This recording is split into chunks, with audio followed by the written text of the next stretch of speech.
Hey, welcome. My name's Ryan. I run a meditation center here in Oklahoma City, and I thought, why not talk more broadly? Bring the Dharma to the internet a little bit more, add a little bit more positivity. And so here we are.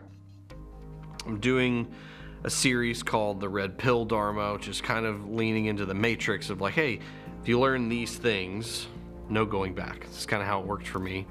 And so I talked about breaking up the Four Noble Truths, talked about what is suffering already, the difference between just the natural pains of life and then the suffering we add on to it.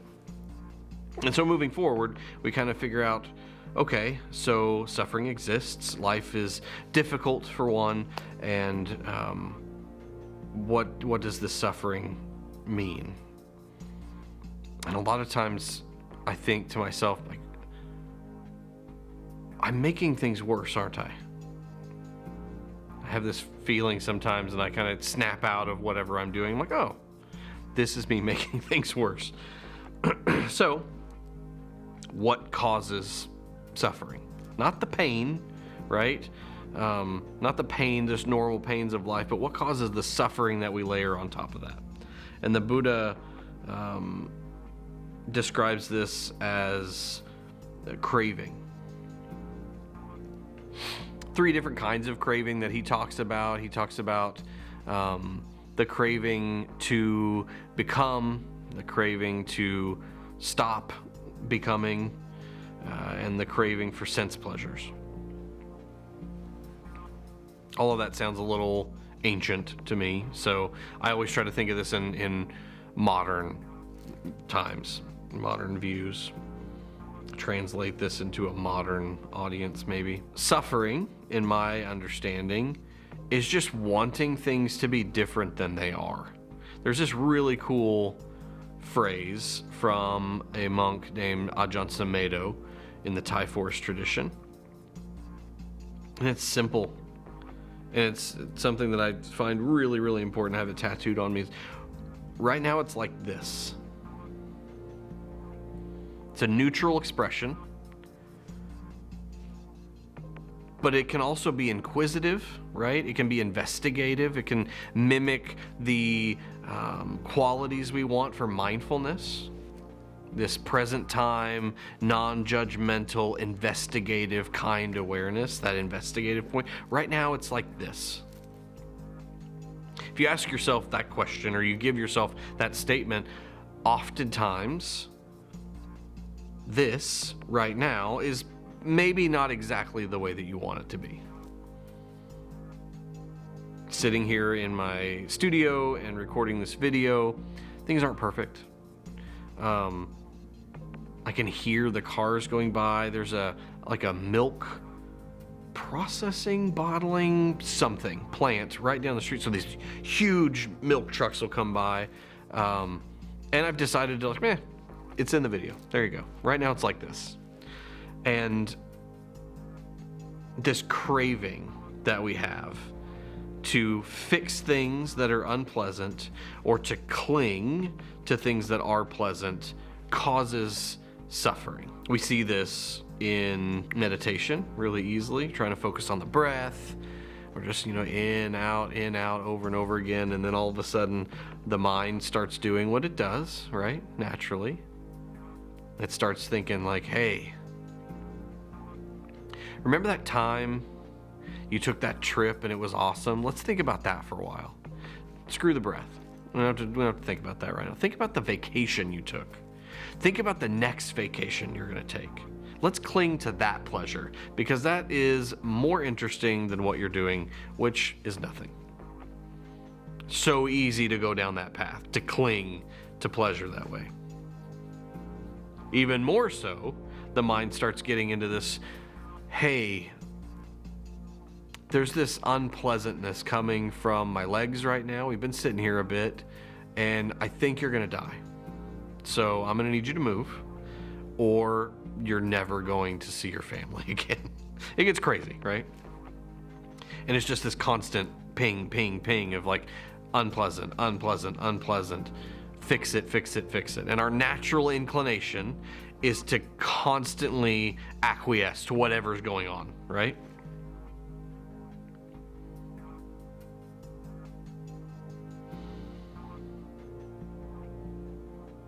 It's natural for us to cling to pleasure and to push away pain, to make our lives as comfortable and as agreeable as possible.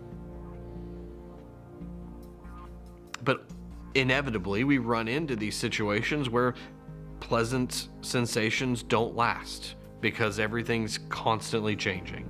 And then pain doesn't stick around either, right? But we tell ourselves these stories about like, well, this is how it's always going to be, whether or not it's pleasant. And it's like, oh, this is how this is from now on. We've made it. There's nothing I have to do. I'm there. Or pain, like, oh, this is it. This is my life now. My leg is never going to feel the same after this meditation.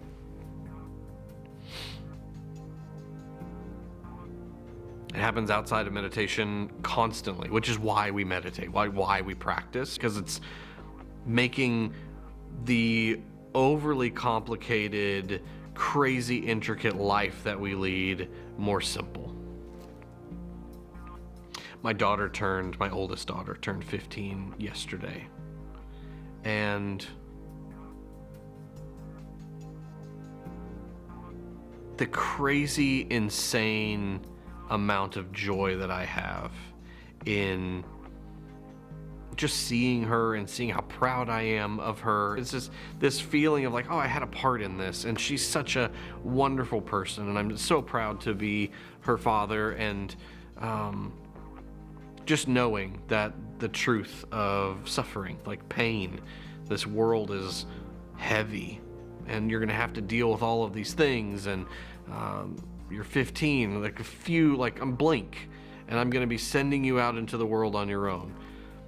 That's painful, right? That's unpleasant. And people can cling to that and be like, this is the reality. Everything's going to be terrible. What am I going to do? And then they start suffering over it, right? We can miss those joys. I could have woken up yesterday. I spent the day with her, and I could have woken up and saying, this is all going to end. Your time is running short. She's going to either go off to college or move out into her own place or get married or whatever that looks like down the line, if that, future exists. And I could have just gotten into this despair mode, and I would have missed all of the joys of yesterday. Just watching her interact with the world and, kind of trying to see the world through her eyes a little bit and enjoying her wit and her humor and her, the discussions we had. I would have missed all of that. Right now, it's like this. Sometimes that means it's unpleasant. Sometimes I'm stuck in traffic. Oklahoma's getting worse, it feels like, every week that passes. I'm always heading up to the north side of Oklahoma City to go to the meditation center, and it seems like people are getting more impatient on the roads, and traffic's getting more and more congested here in Oklahoma City. Sometimes it's unpleasant. Right now it's like this. And then if I keep saying this, keep responding to myself, keep being inquisitive on what's actually present in this moment, then it changes. There's an old Chinese proverb, I think, I may be butchering that says that life is 10,000 joys and 10,000 sorrows. And you don't get to choose, which bag you're going to get today.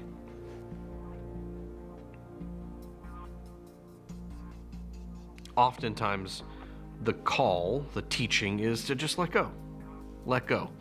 That doesn't mean throw away, discard, or not be present for what is available to you right now.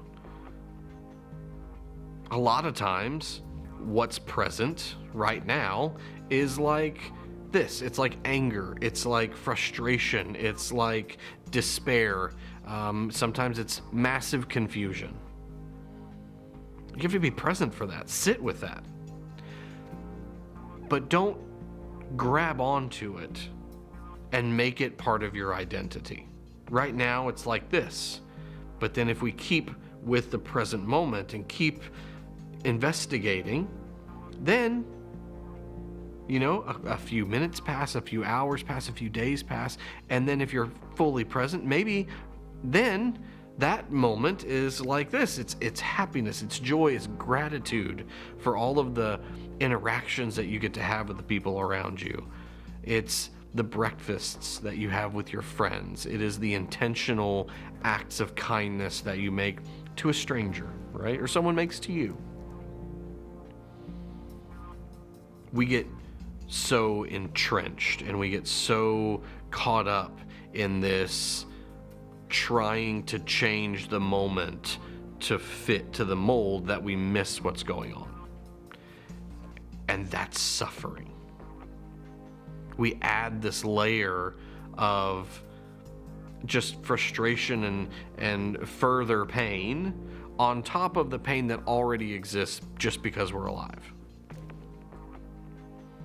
That's the kind of thing that I think the Buddha was talking about, right? The things that we can let go of, but we choose not to. Now here's the scary part as you kind of get deeper into this. Some suffering is really comfy. This is my favorite suffering. It's like a warm blanket that I wrap myself around, because when I get angry about this, it makes me feel alive. Or when I feel affected by this again, it brings back just, the security I have because of it and things like that. And sometimes those arise. And when they arise, that's great. But don't latch on to them. I was reading a book by Ajahn Sumedho right before I recorded this, and he was talking about a clock. And he's like, letting go of a clock doesn't mean throwing away a clock. It means not carrying it around with you. Put it on the wall where it goes, and when you need the clock, look at the clock. When time becomes something that you need to pay attention to it. But then don't take it down and carry it with you everywhere. I think that's easy for a monk to say, because we always have clocks in our pockets and our phones. So maybe something that's similar to that, like a hammer, a tool, right? I don't have use for a hammer really ever, but sometimes, I'm hanging up a piece of art, or I'm doing something in the studio, I'm fixing something rarely. When I need a hammer, I pick up a hammer, right? This, right now it's like this, I need this hammer. But I'm not going to keep it in my bag. I'm not going to carry it with me all the time, because so little in my life requires the use of a hammer.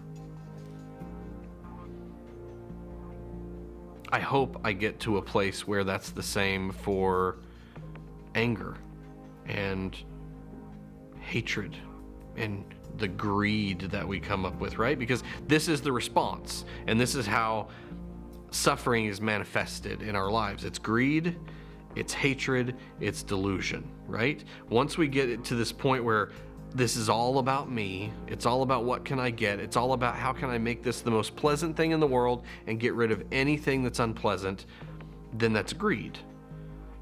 What can I accumulate? What can I bring in here, whether that be material items, whether that be emotional connections? How can I take advantage of all of this to feel as pleasant as possible?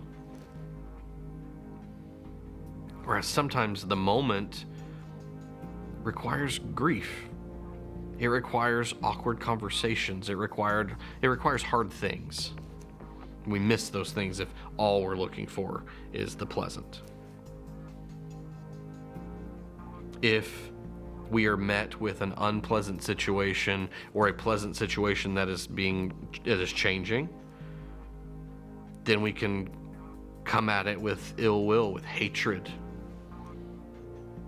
with anger, with frustration. This is not how I want this. You are not what I envisioned for this moment. And then we start butting heads, rather than letting it be what it is. And then delusion is just ignoring. It's like, oh, no, it's not like that. Another clarification I think that needs to be made. When I talk about anger and letting go of anger and hatred, I think sometimes Buddhism gets put in this box of being disengaged or dispassionate, because the Buddha actually used, it's like the English translation of that. The Buddha said to be dispassionate.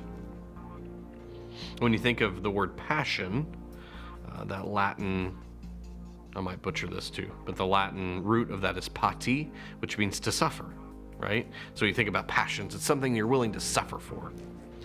The Buddha said you shouldn't suffer for anything, right? And so this does not mean to not be involved and to not stand up for what you believe in. It means to not become entangled in greed, in hatred, and delusion. It is to be present and understand right now it's like this. From this place, I'm not going to become entangled in emotion when it's not present. I'm not going to rouse myself to action, but I'm going to act wisely out of what is actually present in this moment. But sometimes that can be viewed as disengagement, right?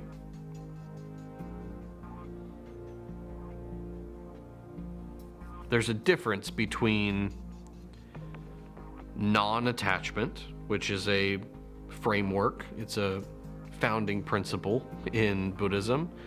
Don't get attached to these things because they are impermanent, for one. All of these conditioned things are impermanent. They are impersonal. It's really not about you as much as we'd like to make it. And it's unsatisfactory. You start clinging to things that are constantly changing, you're going to get disappointed, right? So don't cling to them. But non-attachment is not the same thing as detachment. That is a form of aversion, right? You're pushing things away. I don't want to know about that. It's like this it's this delusion. And so it's this weird line being in the present moment.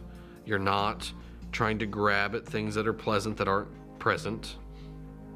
Pleasant and present, good. Pleasant, not present, don't start trying to pull things in. Now, can you cultivate things?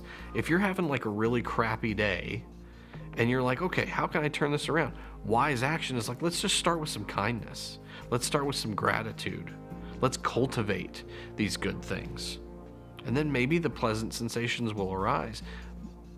But we do the action to do the action, right?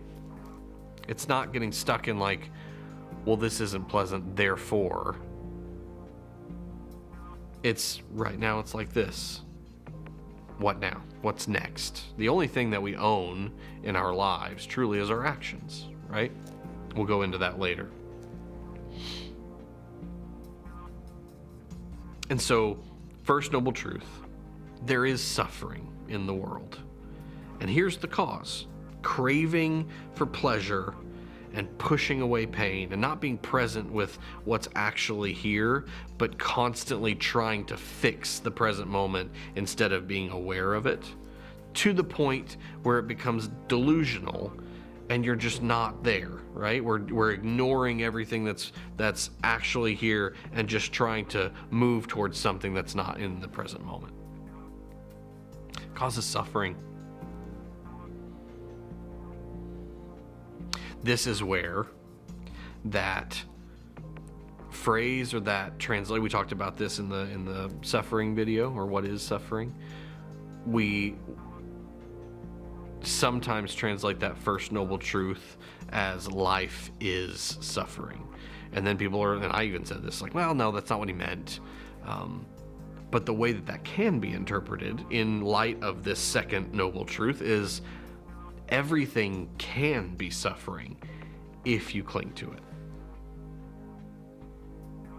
my relationship with my daughter could be all suffering if I'm just clinging to it. If I always want her to be the 4-year-old little girl that runs to daddy and so elated to see me with her hands outstretched, and I only want that version of my daughter, I'm gonna suffer. She's 15 now. Sometimes indifference. So the whole point of this is using this as treating a diagnosis. We are diagnosticians, is that right? We start seeing a problem. Now we're looking at the cause.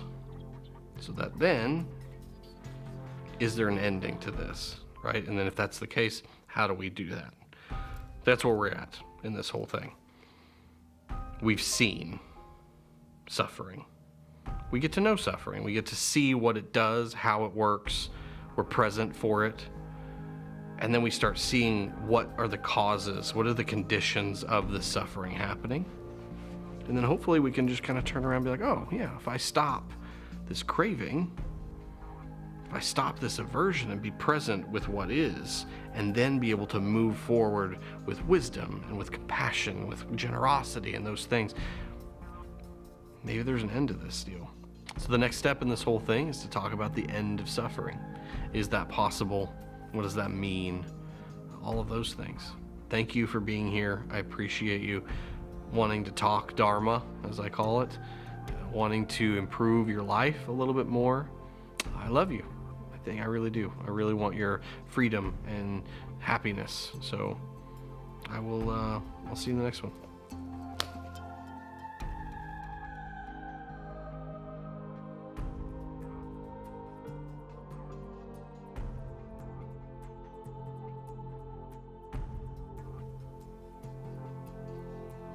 How long do I need to do this? I need a thumbnail too, huh, don't I? What would I do for a thumbnail? The causes, that kind of thing? No. We'll just do this.